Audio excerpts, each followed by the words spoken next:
Hello students, कैसे हैं आप सभी लोग।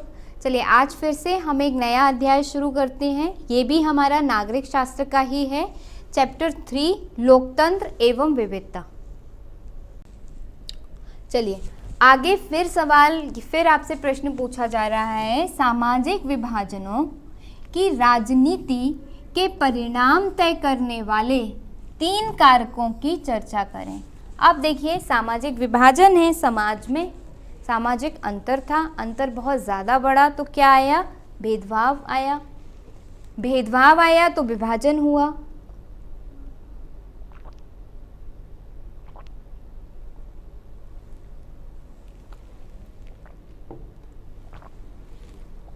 ठीक, भेदभाव आया तो विभाजन आया। अब हमसे पूछा है कि सामाजिक विभाजनों की राजनीति के परिणाम तय करने वाले 3 कारकों की चर्चा कीजिए। सामाजिक विभाजन है और राजनीति भी हो रही है, होती है। जैसे हमारे यहीं पर भाषा को लेकर के अलग अलग राजनीति होती है। कोई एक राजनीतिक वर्ग बन जाता है, राजनीतिक पार्टी बन जाती है, कहती है कि हम तमिल भाषा की पार्टी, या फिर ब्राह्मण की पार्टी, या फिर वैश्यों की पार्टी। अंतर है लेकिन उसका राजनीतिकरण कर दिया गया है। तो वही पूछा गया है कि इसके क्या परिणाम होंगे। इनके लिए हमें 3 कारक बताने हैं। देखो, सबसे पहला, सामाजिक विभाजनों की जो राजनीति होती है उसके परिणाम 3 कारकों पर निर्भर करते हैं। यानी सामाजिक विभाजन की जो राजनीति है, जिसको लेकर के राजनीतिक संगठन राजनीति करते हैं, उसके क्या परिणाम होंगे, यह 3 बातों पर निर्भर करता है। सबसे पहला, लोगों में अपनी पहचान के प्रति आग्रह की भावना। सबसे पहला क्या लिखा हुआ है, लोगों में अपनी पहचान के प्रति आग्रह की भावना। पहले पढ़ेंगे फिर समझाती हूँ। यदि लोग स्वयं को सबसे विशिष्ट और अलग मानने लगते हैं तो उनके लिए दूसरों के साथ तालमेल बैठाना बहुत मुश्किल हो जाता है। यदि लोग अपनी बहुस्तरीय पहचान के प्रति सचेत हैं और उन्हें राष्ट्रीय पहचान का हिस्सा या सहयोगी मानते हैं, तब कोई समस्या नहीं होती। जैसे बेल्जियम के लोगों में भाषाई भिन्नता के बावजूद वे अपने को बेल्जियाई ही मानते हैं। जैसे हमारे यहाँ पर सामाजिक विभाजन की राजनीति हो पाएगी या नहीं हो पाएगी, ये किस बात पर निर्भर करता है। सबसे पहला कि लोगों में अपनी पहचान के प्रति आग्रह की भावना। हम क्या अपनी पहचान मानते हैं। मैं अपनी पहचान एक भारतीय के रूप में मानती हूँ, या एक हिंदू के रूप में मानती हूँ, एक मुसलमान के रूप में मानती हूँ। मैं अपनी पहचान एक भारतीय के रूप में मानती हूँ, या हिंदी बोलने वाले के रूप में मानती हूँ, या अंग्रेजी बोलने वाले के रूप में मानती हूँ। मैं अपनी पहचान एक भारतीय के रूप में मानती हूँ, या फिर एक गोरी चिट्टी सुंदर लड़की के रूप में मानती हूँ। ये मुझ पे निर्भर करता है, और मैं किसे अपनी पहचान मानती हूँ उसी हिसाब से समाज का विभाजन होगा और हो सकता है। जैसे आप लोगों ने एक पिक्चर देखी होगी, चक दे इंडिया, हॉकी पर आई थी एक पिक्चर, बहुत पुरानी थोड़ी सी हो गई, शाहरुख खान की थी। उसमें एक सीन है, यहाँ पे क्योंकि आया है ये तो मैं इसी उदाहरण से आपको समझाती हूँ। उसमें एक सीन है जब वो जो शाहरुख खान इसमें कोच बना है, दरअसल हॉकी का कोच बना है, और वो क्या करता है कि अपनी टीम का सिलेक्शन कर रहा है, टीम का चुनाव कर रहा है। तो वो सबसे उनका परिचय पूछता है हर खिलाड़ी से। तो कोई खिलाड़ी बोलती है I am X from like Punjab, I am Y, नाम है उनके अपने अपने, I am Y from Rajasthan, from Jharkhand, मतलब तो हर जो खिलाड़ी है वह क्या करता है, अपने अपने राज्य से अपनी पहचान बताता है कि मैं उत्तर प्रदेश से हूँ, मैं राजस्थान से हूँ, मैं कर्नाटक से हूँ, मैं बंगाल से हूँ, मैं झारखंड से हूँ।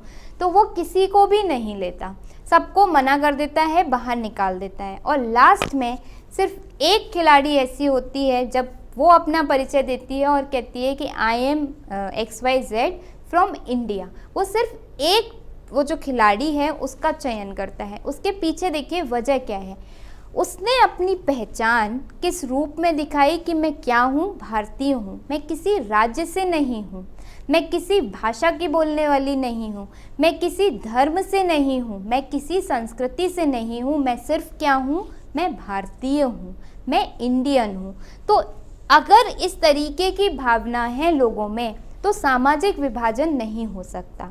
यानी चाहे सामाजिक विभाजन का कितना भी राजनीतिकरण कर लिया जाए, कोई भी राजनीतिज्ञ आ जाए, कोई भी राजनीतिक पार्टी आ जाए, लेकिन अगर लोगों में ये भावना है कि हम भारतीय हैं तो विभाजन नहीं हो सकता। वही यहाँ पर कहा गया है कि लोगों में अपनी पहचान के प्रति आग्रह की भावना, हम अगर यह मान लें कि हम भारतीय हैं तो हमारे विभाजन संभव नहीं है, कोई भी राजनीतिक पार्टी हमें नहीं तोड़ सकती। ठीक, तो पहली बात ये हो गई। जैसे उदाहरण भी दिया हुआ है बेल्जियम, बेल्जियम में भी हमने देखा, इसके पहले वाला जो अध्याय था, बल्कि जो पहला अध्याय था उसमें हमने देखा था बेल्जियम और श्रीलंका दो राष्ट्र लिए थे। बेल्जियम में फ्रेंच भी बोली जाती है, डच भी बोली जाती है। ठीक, लेकिन उन्होंने ये नहीं देखा कि हम क्या भाषा बोलते हैं, उन्होंने क्या कहा, हम लोग क्या हैं, बेल्जियाई हैं।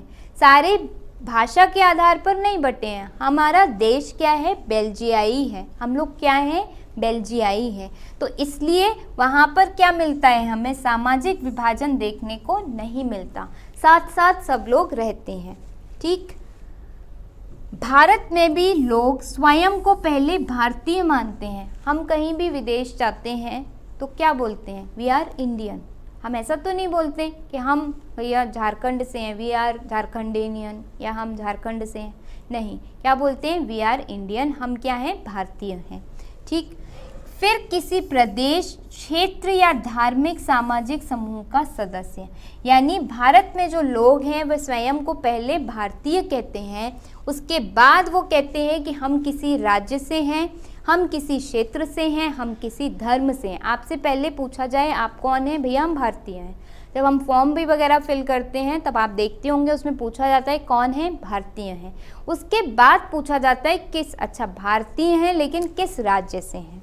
ठीक है, तो एक कारण तो ये हुआ। दूसरा कारक समझ रहे होंगे आप लोग, दूसरा कारक है राजनीतिक दलों की भूमिका। यह बहुत ज़रूरी है। देखिए, जो सामाजिक विभाजन का अगर राजनीतिकरण हो रहा है तो उसमें सबसे बड़ी भूमिका राजनीतिक दलों की है। कैसे? दूसरा महत्वपूर्ण तत्व है राजनीतिक दलों की भूमिका। किसी समुदाय की मांगों को राजनीतिक दल कैसे उठा रहे हैं, ये बहुत ज़रूरी है। ठीक, आप उसकी मांग, मान लीजिए कि अगर कोई जैसे अगर एक उदाहरण यहाँ पे लें कि अगर मान लीजिए उर्दू बोलने वाले ही हैं या फिर मान लीजिए कि बंगाली बोलने वाले हैं, ठीक है, अब वो क्या चाहते हैं कि हमें क्या मिले, अलग से हमारी भाषा को भी अनुसूची में जगह मिल जाए, मान लो वो ऐसा चाहते हैं। ठीक, अब जो राजनीतिज्ञ होंगे या जो राजनीतिक पार्टियां होंगी उन पर निर्भर करेगा कि वो इस भाषा के आधार पर विभाजन करा दें या नहीं कराएं। वो कैसे मांग को उठा रहे हैं, क्या वो इस मांग को संविधान के दायरे में उठा रहे हैं और इस नियत से नहीं उठा रहे कि दूसरे लोगों को या दूसरी भाषा को नुकसान पहुँचे। देखो, एक तो क्या होता है, हम आगे निकलना चाहते हैं। क्यों निकलना चाहते हैं? क्योंकि हम अपना विकास चाहते हैं। ठीक, एक होता है हम आगे निकलना चाहते हैं, क्यों? क्योंकि हमें इसे पीछे छोड़ना है, इसको हमें पीछे करना है, इसे नहीं आगे बढ़ने देना है, बहुत आगे बढ़ गया, बहुत तेज़ है, इसे नहीं आगे बढ़ने देना है, इसलिए हमें आगे निकलना है। तो जो दूसरी वाली स्थिति है वह नुकसानदेह है। आप किसी का नुकसान करके अपना काम करवा रहे हो, ये नुकसानदायक है। हाँ, आप अपने फ़ायदे के लिए या क्योंकि आपका विकास हो सके तो आप अपना काम कर रहे हो, अपनी मेहनत कर रहे हो, ये अच्छी बात है। तो दोनों में फ़र्क है। अगर राजनीतिक पार्टियां कोई मुद्दा या सामाजिक विभाजन को इसीलिए उठा रही हैं या इसीलिए समाज के अंतर की बात कर रही हैं क्योंकि किसी एक व्यक्ति के साथ में, एक वर्ग के साथ में अगर भेदभाव हो रहा है तो उस बात को वो उठा रही हैं, तो ठीक है कि उनको भी समान अधिकार मिल जाएं। लेकिन जिन्हें मिला हुआ है उनके छीनने की बात करेंगे तो फिर ये नुकसानदायक है। ठीक है, तो यही बात यहाँ पर की गई है कि अगर वह इन मांगों को संविधान की सीमाओं में आने वाली तथा दूसरे समुदाय को नुकसान न पहुंचाने वाली मांगों को मान लेना आसान है, लेकिन अगर उनको नुकसान पहुंचाने वाली होंगी तो फिर नहीं मानी जाएंगी। जैसे उदाहरण भी दिया गया है, श्रीलंका में केवल सिंहलियों के लिए ही काम करने की नीति तमिल समुदाय की पहचान और हितों के खिलाफ थी। श्रीलंका में जैसे हमने देखा था, वो क्या चाहते थे, वो नहीं चाहते थे कि तमिल्स आगे बढ़ें, वो अपना विकास नहीं चाहते, वो चाहते हैं कि तमिल जो इतने विकसित हो गए हैं वह पिछड़ जाएं। तो आप तमिल्स को भी विकास करने दीजिए और अपने भी विकास की ओर बढ़िए, तब तो बात अच्छी है। लेकिन अगर इसके विपरीत है तो बात अच्छी नहीं है, और यही एक कारण भी है। तीसरा कारण देखेंगे, सरकार का रुख। देखिए ये बहुत महत्वपूर्ण है कि जो भी मांग उठ रही है सरकार उस पर किस तरीके से रिएक्ट कर रही है, या सरकार का उस पर क्या सोचना या क्या मानना है, या सरकार उस पर क्या कदम उठा रही है। ठीक, ये बहुत ज़रूरी है। जैसे सरकार इन मांगों पर क्या प्रतिक्रिया व्यक्त करती है, यह महत्वपूर्ण है। यदि शासन सत्ता में साझेदारी करने को तैयार हो और अल्पसंख्यक समुदाय की उचित मांगों को पूरा करने का प्रयास ईमानदारी से किया जाए तो सामाजिक विभाजन मुल्क के लिए खतरा नहीं बनते। देखिए सरकार इन मांगों पर क्या प्रतिक्रिया व्यक्त करती है, यह महत्वपूर्ण है। यदि शासन सत्ता में साझेदारी करने को तैयार हो, अल्पसंख्यक मान लीजिए अपनी कोई मांग उठा रहे हैं, जैसे हम बात करते हैं श्रीलंका की ही, सिंहली हैं और तमिल हैं, तमिल अपनी कोई मांग उठा रहे हैं और सरकार उनकी मांगों को किस रूप में देख रही है, यह ज़रूरी है। सरकार इस बात को समझ रही है क्या कि उनके साथ में सच में भेदभाव किया जा रहा है और इनको हमें सत्ता में जगह देने की ज़रूरत है। तो अगर सरकार ऐसा समझ रही है तब तो फिर सामाजिक विभाजन नहीं होगा। ठीक, लेकिन अगर सरकार ऐसा ना समझे तब फिर क्या होगा, सामाजिक विभाजन होना तय है। ठीक, यदि शासन राष्ट्रीय एकता के नाम पर किसी ऐसी मांग को दबाना शुरू कर देता है तो अक्सर उल्टे और नुकसानदेह परिणाम ही निकलते हैं। अगर अब वहाँ पर ये कहा जाए कि भैया जो तमिल हैं हम इनकी मांगों को बिल्कुल नहीं मानेंगे, क्यों नहीं मानेंगे, क्योंकि इनकी मांगें बिल्कुल भी जायज़ नहीं हैं, जबकि सरकारें भी जानती हैं और सब ये जानते हैं कि उनकी मांगें जायज़ हैं, उनके साथ में भेदभाव किया जा रहा है। लेकिन सरकार को डर है कि अगर हमने इनकी मांगें मान ली तो इस सत्ता पर यही काबिज हो जाएंगे, हमारी सत्ता हमारे हाथ से न चली जाए, इसलिए वो क्या करते हैं, उनकी मांगों को नहीं मानते। तो ऐसी स्थिति में क्या होगा कि विभाजन हो जाएगा समाज का, यानी सामाजिक विभाजन होना तय है।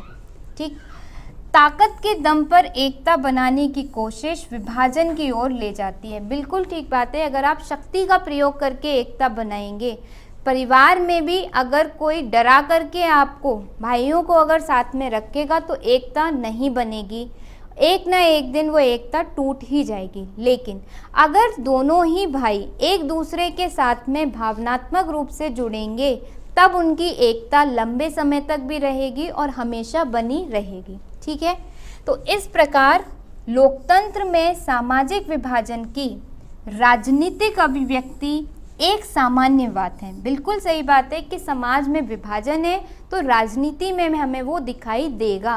समय समय पर अल्पसंख्यक अपनी बातों को रखेंगे, लेकिन ज़रूरी ये है कि उनकी बातों को समझा जाए और उसके हिसाब से सत्ता में जो सरकार है वह क्या करे, नियम लेकर आए, कानून लेकर आए और उनकी जो समस्याएं हैं उनका समाधान करे। ठीक है, और यह एक स्वस्थ राजनीति का लक्षण भी हो सकता है। राजनीति में विभिन्न तरह के सामाजिक विभाजनों की अभिव्यक्ति ऐसे विभाजनों के बीच संतुलन पैदा करने का काम भी करती है। इस स्थिति में लोकतंत्र मजबूत ही होता है। सामाजिक विभाजन होगा तो ऐसा नहीं है कि लोकतंत्र कमज़ोर होगा, अंतर से लोकतंत्र मजबूत होता है। लेकिन बात वही है कि आप अंतर को इतना मत बढ़ने दीजिए कि वो समाज में विभाजन की स्थिति पैदा कर दे और लोगों को ऐसा लगने लगे कि हमारे साथ में बहुत ज़्यादा भेदभाव किया जा रहा है। ये जो सरकार है यह सिर्फ एक ही वर्ग की सुनती है, हमारी तो सुनती ही नहीं है।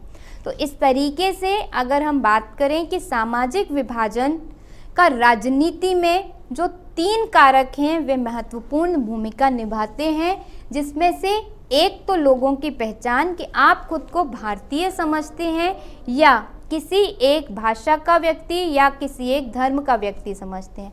दूसरा, राजनीतिक दल किस तरीके की भूमिका निभाते हैं। अगर वो मांगों को या किसी एक विशेष भाषा वर्ग की मांगों को या एक किसी समूह की मांगों को राजनीतिकरण करके प्रस्तुत कर रहे हैं तो विभाजन होना तय है। लेकिन अगर संविधान के दायरे में प्रस्तुत करेंगे तो विभाजन नहीं हो सकता।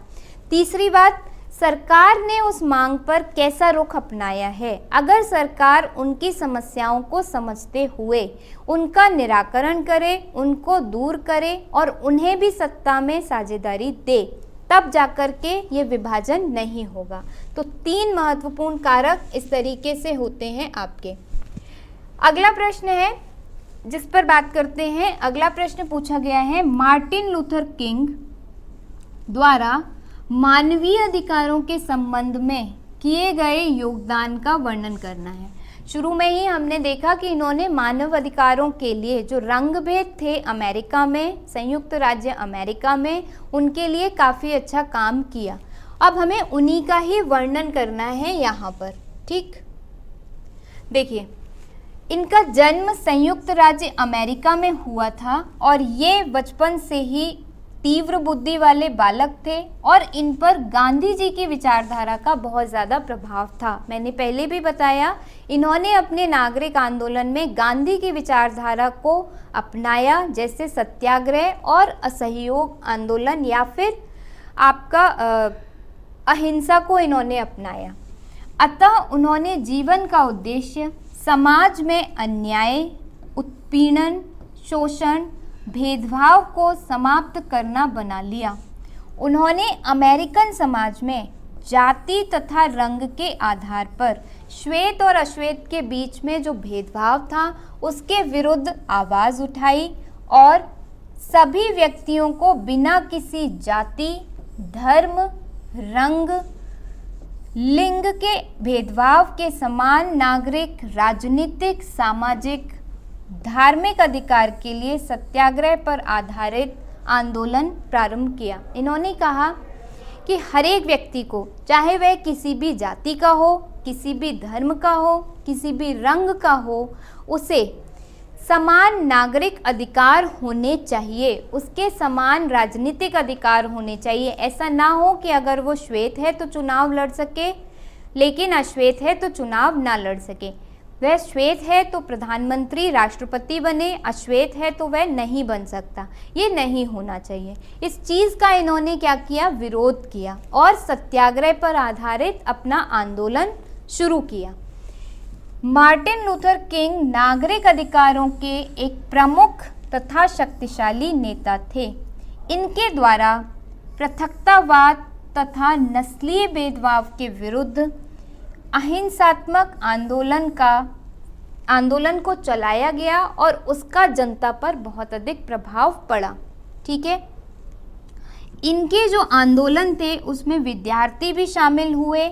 उसमें होटलों में, बसों पर, मतलब होटल में, बस स्टैंड्स पर, सब पर क्या हुए, प्रदर्शन हुए, धरने दिए गए। तब जाकर के 1963 ईस्वी में इनके नेतृत्व में एक रैली भी निकाली गई और इनके ही प्रयासों से, मार्टिन लूथर किंग के प्रयासों से जो नागरिक आंदोलन था और नागरिक जो अधिकार थे उनको कानूनी अधिकार का स्तर मिल गया। यानी वहाँ पर अब हर व्यक्ति को धर्म के आधार पर, जाति के आधार पर, रंग के आधार पर किसी भी तरीके से उनके अधिकारों में भेदभाव नहीं किया जाता था। आप किसी भी धर्म के हों, किसी भी जाति के हों, आपको समान अधिकार दिए जाएंगे। ऐसी व्यवस्था वहाँ पर शुरू हो गई। कहाँ पर? यूएसए में या संयुक्त राज्य अमेरिका में। किंतु जैसे जैसे इनका आंदोलन उग्र रूप लेता गया वैसे ही इनकी 1968 में हत्या कर दी गई। लेकिन इनकी हत्या के बाद भी ये आंदोलन जारी रहा और इससे जो वहाँ पर नागरिक आंदोलन था वह और जारी रहा, बढ़ गया और बाद में जाकर के सबको अपने समान अधिकार प्राप्त होते हैं। इसीलिए इन्हें क्या कहते हैं? मानवाधिकारों का मसीहा भी कहते हैं।